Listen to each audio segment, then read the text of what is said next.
Oh, and we're live. I was going to adjust my screen, but I won't do that now.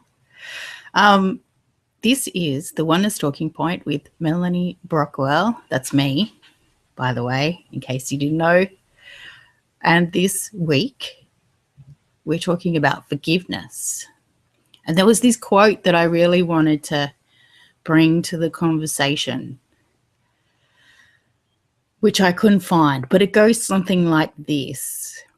Thank you for giving me this opportunity to love unconditionally, or to grow, or whatever you want to put at the end of that sentence. So the concept of forgiveness in that statement is thank you for giving me.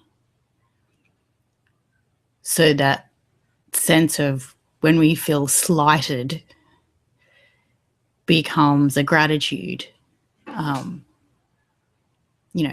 an after the fact gratitude.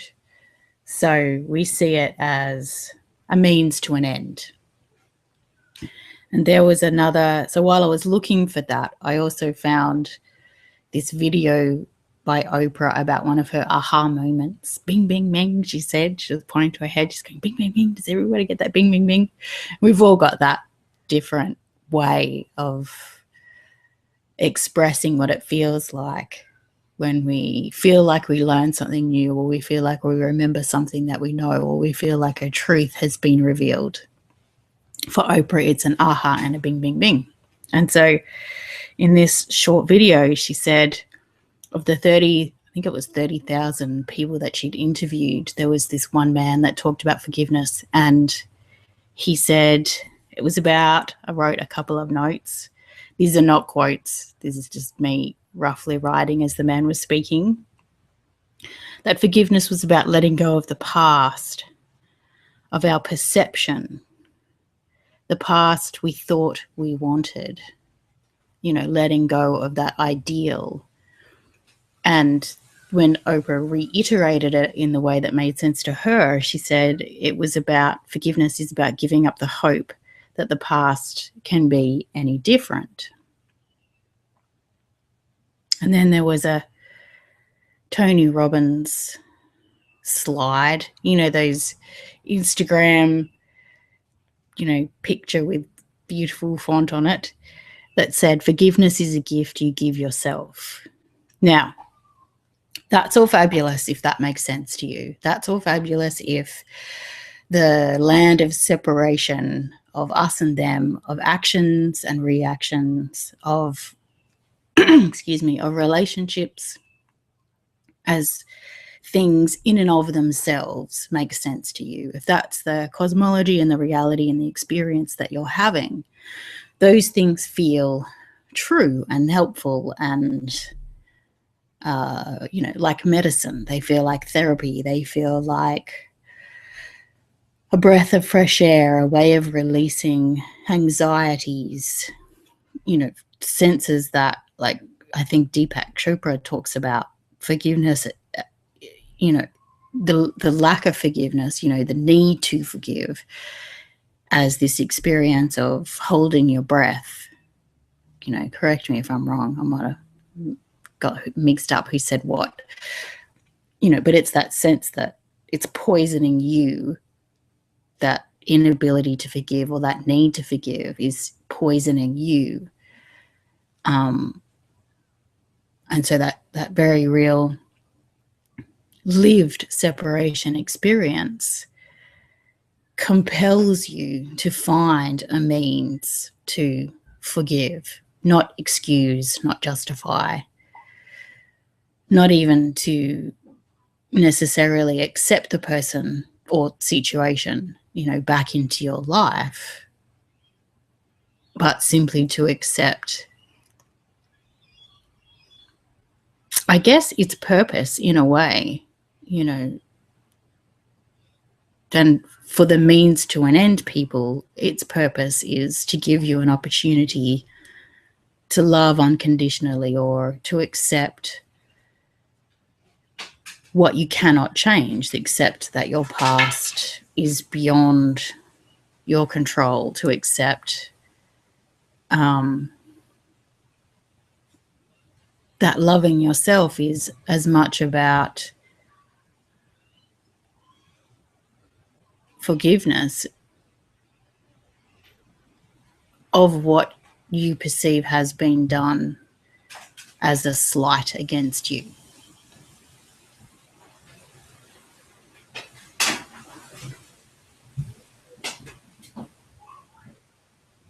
I'm just wondering if I'm going to close the blinds because they're making a lot of noise. You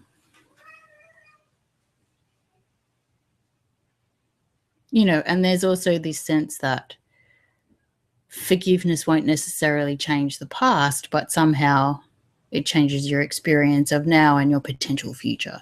So that's all the separation talk, you know, all the aphorisms and therapeutic justifications for forgiveness. In oneness, there's no separation.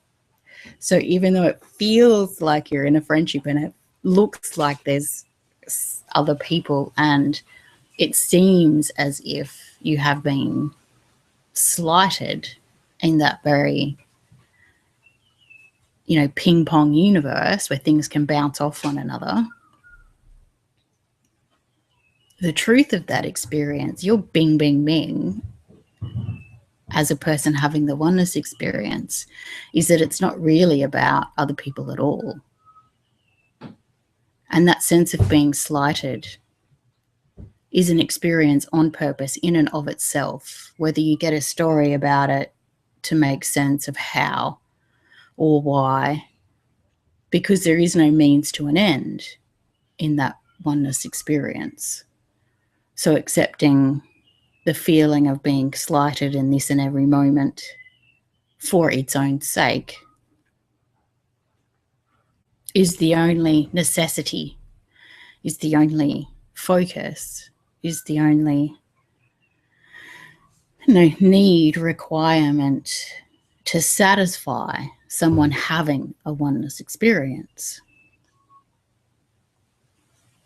And it goes a bit further, you know, in the philosophy of that oneness cosmology. And it feels a bit harsh saying it out loud, but in the oneness experience, you don't have the right to forgive. Forgiveness requires that not only that you feel slighted by an other, which is impossible, it also requires that you have all the information. And as an equal and essential, you know, expression of oneness or experience of oneness, you don't have access to all the information. And when you do, there's no sense of form or being slighted or an other. So either way you want to look at it, there's no space for forgiveness. You still have the experiences of being slighted, but you understand those experiences differently than someone who's having an experience of separation, you know, of a ping pong universe where people can have actions and reactions and people are entities in solid fixed forms and they can do things to one another according to the laws of Newtonian physics, you know. So your experience in oneness of being slighted is in this moment as a now process.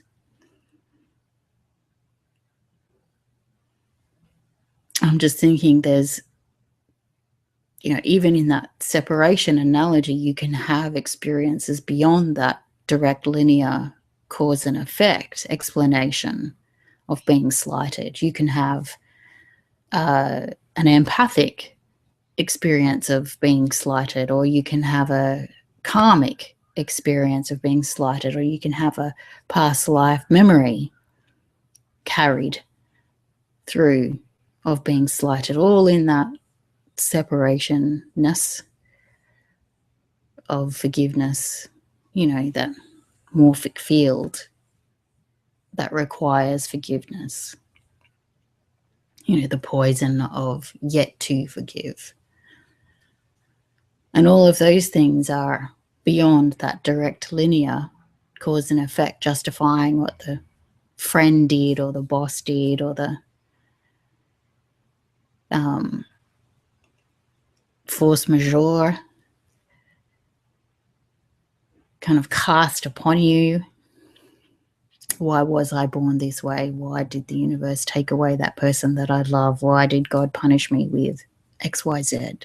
I'm not diminishing any of those things. All of those things are very real and true and painful and worthwhile and equally sacred to all of the things that I'm talking about for someone having a oneness experience. I'm merely iterating, that sense of difference, those points of the conversation that aren't necessarily being had in, therapy, the pathology of self and culture, in, spiritual relationships with ourselves, with others, with the planet. All of that separation conversation is great for the people that speak that language, who have that experience. But where are we having the conversation for people who are already having the oneness sense of no self, the chariot of Shekinah, where can we have that conversation?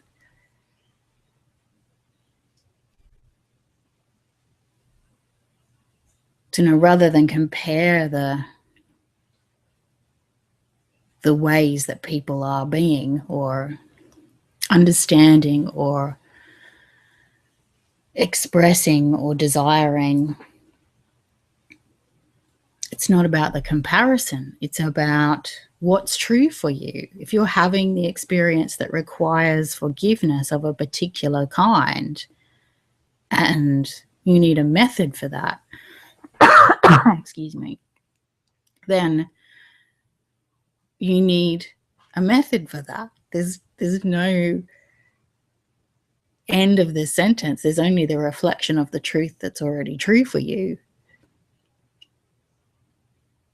So go with the truth that's already true for you. That's the point of these conversations as well. If you feel like you have a reaction to that concept of you do not have the right to forgive,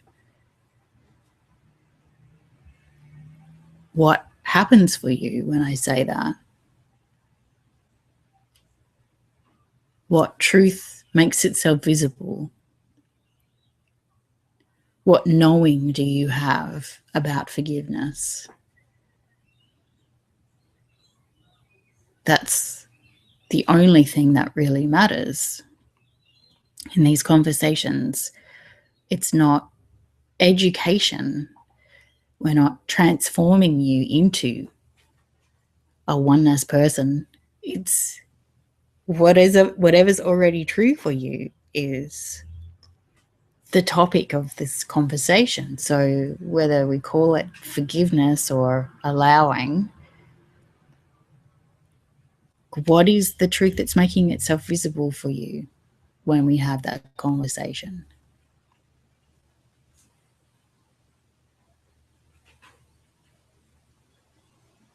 And there's a lot going on in that self-awareness, and that even if you're having the oneness conversation experience, it doesn't mean that you don't use methodologies. You just don't use them as a means to an end. You don't use them with a concept of a direct linear cause and effect cosmology. So you may be called, inspired, compelled, pulled to use, say, Ho'oponopono. And I never know if I say it the way you're meant to say it, but this is the way it makes sense to me. I'm sorry. Please forgive me. I love you. Thank you. And when I perform the Ho'oponopono, it's not because I've identified a problem or in a relationship or, a poison or whatever that I need to fix. It's generally when I'm having an experience I don't understand, and it's the balloon that floats in front of my face as a suggestion, as an offering. There's no directive in it. It doesn't say you need to do this or you won't get to the next chapter. So it's just an invitation. And I quite enjoy the sensation. And I get a bit of I was going to say light show, but it's more than a light show. It's almost, I get visions while I have that Ho'oponopono process. And I don't need to think about the situation I don't understand while I'm doing it, because I think sometimes you're given the directions to think about the obstacle to where you want to be in the relationship with that person, or think about the hurt that stops you from accepting and loving someone, or think about the mindset that keeps you from prosperity and all your just desserts. Often the instructions with Ho'oponopono that I've come across encourage you to think about, to have that image in your focus when you're performing the ritual. I don't really know what you'd call it. For me, I kind of allow the image to come to me. So if I'm having a situation that I don't quite understand and the bubble of Ho'oponopono floats towards me, I go, great. And so I'll often close my eyes and start to say it, and the focus image will appear to me. It's not something that I put there. It's not something that I need to bring into my awareness. It's something that brings itself.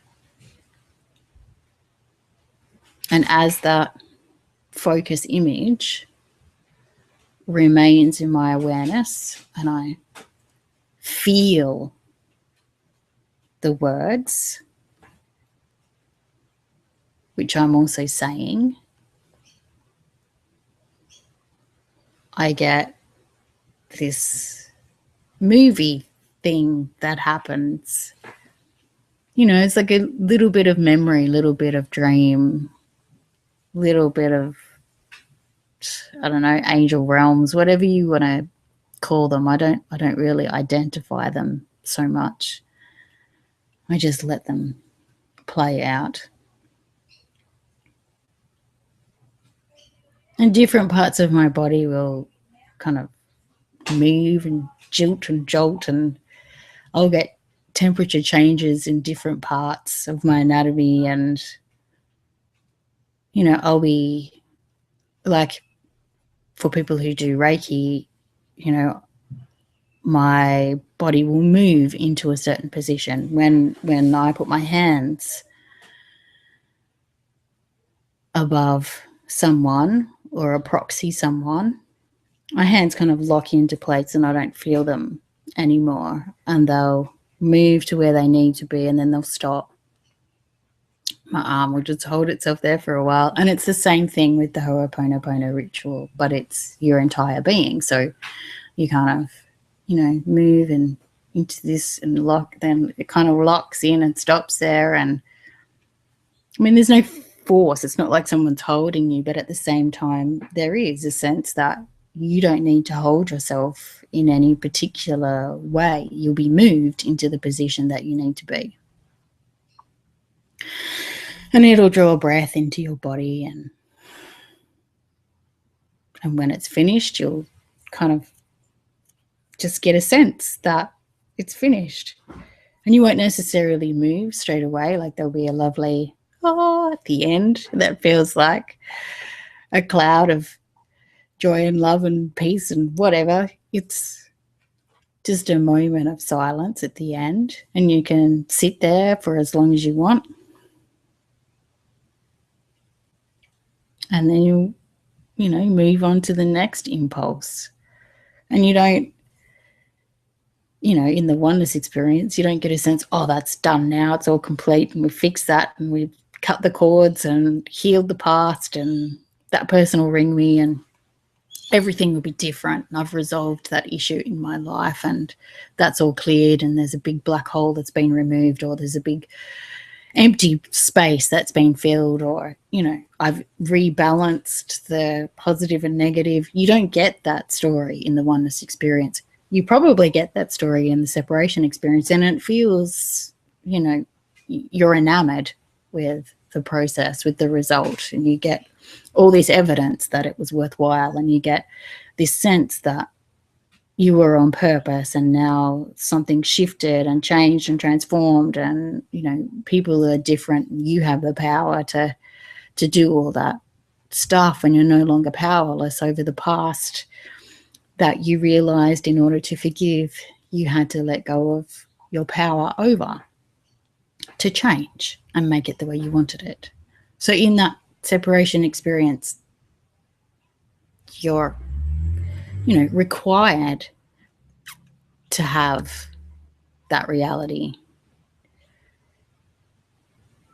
And in the oneness experience, you're not. I was thinking about it this morning. I'm having some friends do some biofield tuning, and they're fabulous, and I love them, and I'm very grateful. And when we connect after the session, it's a distance thing.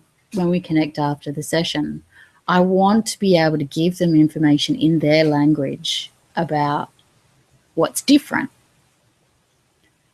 And it came to me this morning, that's almost impossible, because I'm like a child who you can do the Reiki to, and they'll just go out and have their day. They're not aware of the symptoms being there or not being there. They're not aware of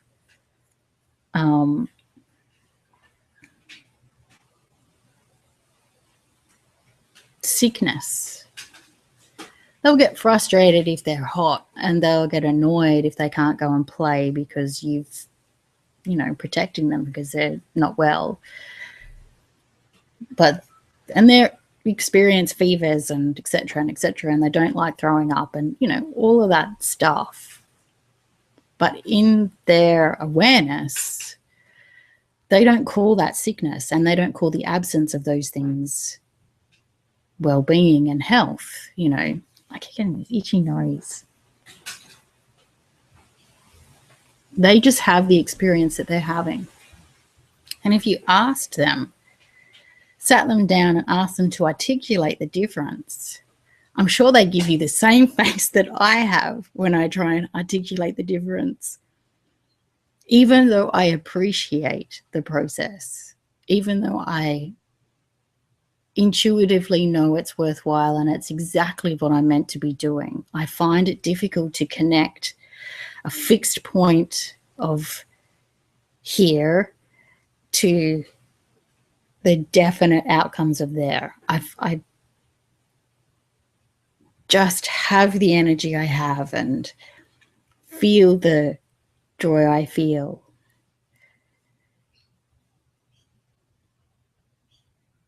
then it's kind of like the difference between someone who goes on holiday and just has a holiday and someone who goes on holiday and takes photos of everything that they do. I'm the person that just goes on holiday and has the holiday. I'm touching the sculptures and the metal railings, and I'm walking down the streets, and I'm eating the food, and I'm watching the people, and I'm listening to the trees and enjoying the spray of the ocean and whatever else is going on. I'm not recording it. I'm not going to get home and scrapbook about my holiday. I'm going to be in my holiday and probably not necessarily remember it in a way that makes it possible to even talk about what happened, because I'm so in love. I'm so enamored. I'm so present. You know, that's what presence is for me. I'm so fascinated and curious and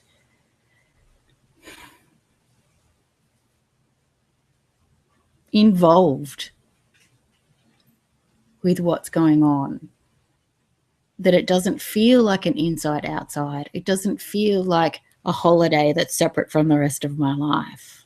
I can't say this is January because I'm not storing the world in terms of January,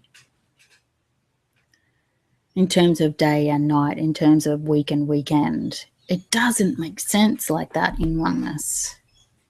Here, this, wind, itchy nose, the headphones. If someone wants to buy me some new headphones, I'd really love that. Thank you. You know, this is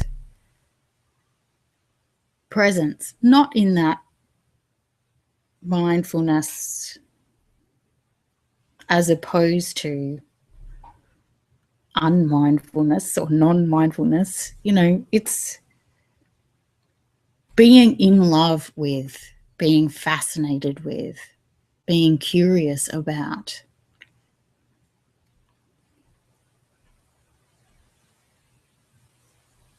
And I have the same conversation, you know, that sense of not being able to translate it to people in business as well. For all the wonderful marketing and course making processes,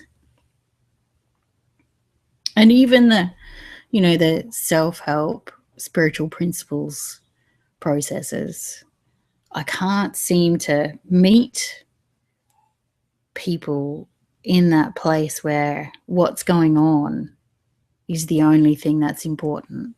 Somewhere, you know, people have this sense of, I've got to attach myself to this process or this principle or this financial outcome or this plan, you know, all this transformation and purpose of being on the planet. I can't have any of that on my mind when I'm in love with now. There's no room for it. It feels like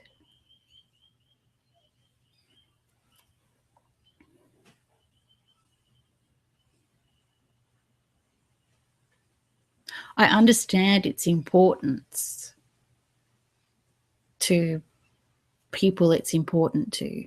I'm not dismissing any of that. I'm merely saying that being in love with now takes up all of my time and energy and focus, and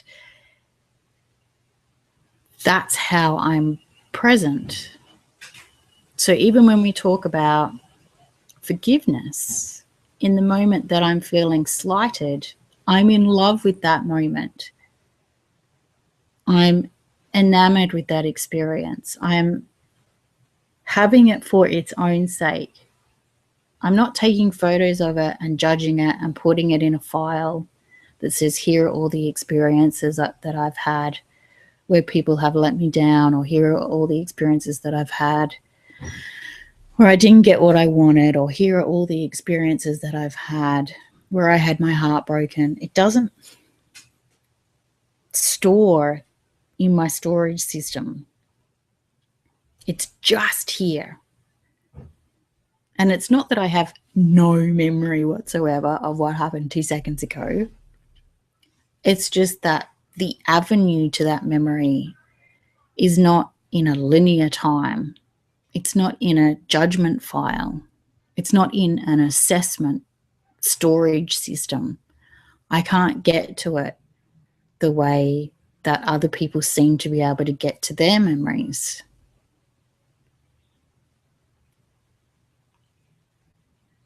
It's a very sensory reality.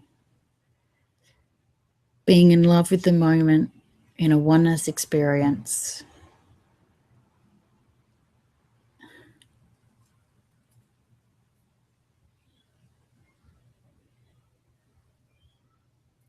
I don't know, it's just a beautiful thing.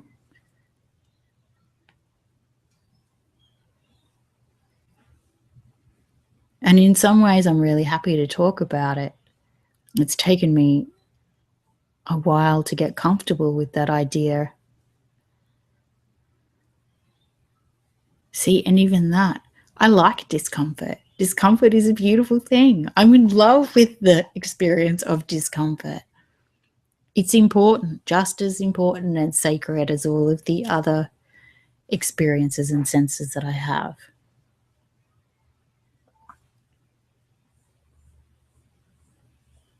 It's an exploration. I feel discomfort. Ooh, that's interesting. What's going on in there? Not what caused it, how do I get out of it, who's responsible for it. What's going on? What happens in this discomfort thing? I don't know what happened. So the thing that's coming to me is what happens for you when you do a little experiment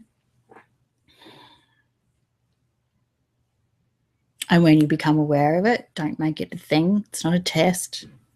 When you become aware of it, how can you be in love with now? Just see what happens. You know, not trying to convert you to a reality where that's the only experience you have. I'm just getting a little inspirational push to suggest that that's an exploration you might like to endeavor to have, or not. What kind of exploration would you like to have? Why don't you come up with something that makes sense for you? What would you have people explore if you were sitting here having this conversation about forgiveness? What would you suggest? What would you be inspired to talk about that didn't get talked about today? What feels like an important part of the forgiveness conversation that is yet unspoken?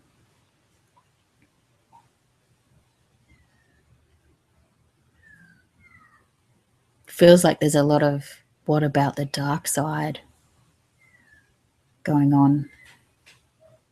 It's funny because I did fleetingly look at something about that yesterday. I spent all day writing my book. Oh, so exciting. And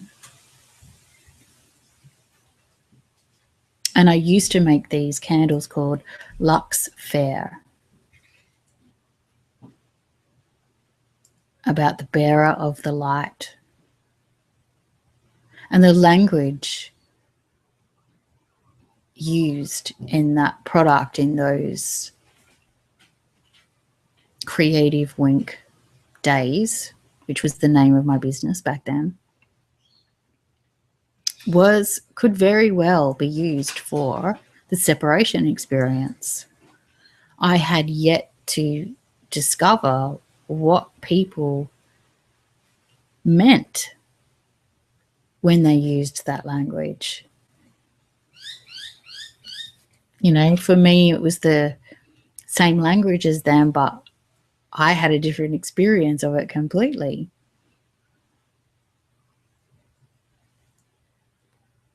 And so these candles were about aspects of self, characteristics, things that we often reject or want to tame or get rid of, transform.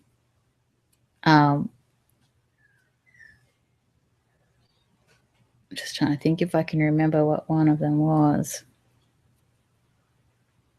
Okay, I can't really remember, but let's say greed. That wasn't one of them, but let's just say greed.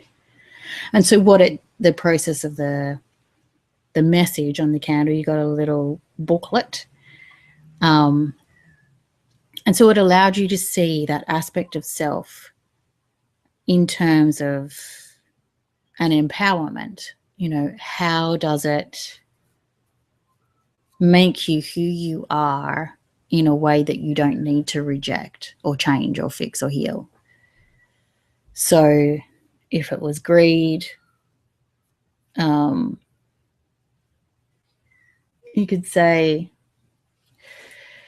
greed is part of your inspiration to gather together and collect items and resources because you have a lot of connections and you want to be able to make them available to a lot of people, and you feel like you're the responsible point of distribution. And so then that greed becomes less about what's wrong with you, and it becomes more about seeing the purpose of that aspect or that characteristic in terms of, you know, the acceptable sacred wholeness.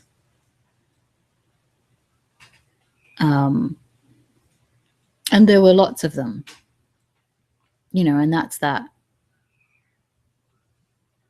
tangent of forgiveness.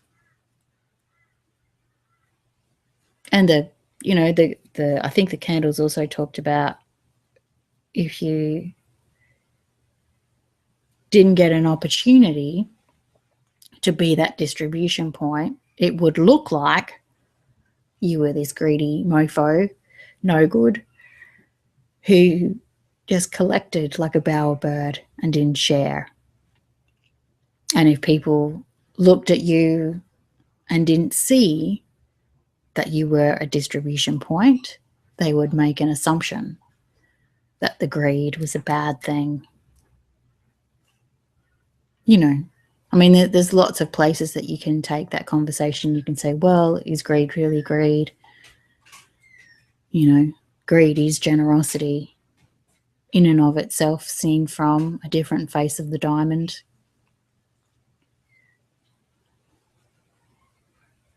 But that, you know, that dark side stuff doesn't play out so much in oneness.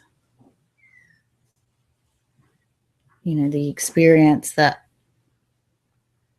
I have now and when I was writing in that language is the same. It's just that I didn't know that people felt like they had different, you know, that they weren't whole, that they did feel bounded and separate.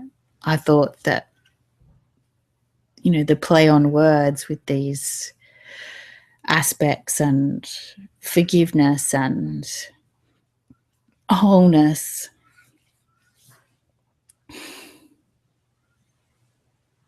the dark side, all of that still made sense to me. In oneness, all of that still made sense to me as a fluid, non-self whirlpool shape in the ocean of all that is. You know, I still experienced it that way, even though I talked about all those things. And I think that's another thing about language, is you can't really tell what kind of experience you're having, you know, whether you feel aware of oneness or whether you feel aware of separation or duality, you know, whatever. If separation feels like an insult, find the word that feels comforting, because it's not an accusation. It's just, an articulation of the experience that you're having, of the cosmology that makes sense to you. So we can't kind of diagnose the cosmology that someone's experiencing by the language that they use, because often they don't mean the same thing as the next person who's using the same term. So maybe that's another exploration. What is the experience that you have of the language? What experience are other people having who use the same language or different language to you? Is it the same? How do you know, people? How do you know? Anyway, that feels like enough homework. Do something about this itchy nose. All right. I love you very much. Thank you for watching the Oneness Talking Point with Melanie Brockwell. And if you want to find those biofield tuning people who are just fabulous, go to livingmastermentor.com. Click on Love Your Work. And I think there is a drop-down menu. And one of the things is biofield tuning. And that has their contact details. If you want to book a distance session or just have a chat about learning, because they're connected to Eileen McKissick, who's the biofield tuning lady. And I'm sure they'd love to hear from you. Oh, I can feel my dad watching, so I love you. Just thought I'd mention you, whether you're at the hairdressers or wherever you are. And I'll talk next week. Next week, we talk about wholeness. Oh, so exciting. Okay, in love with my now. I'm going to talk to you next week. Ready? Pressing the button. That's it. This is the end.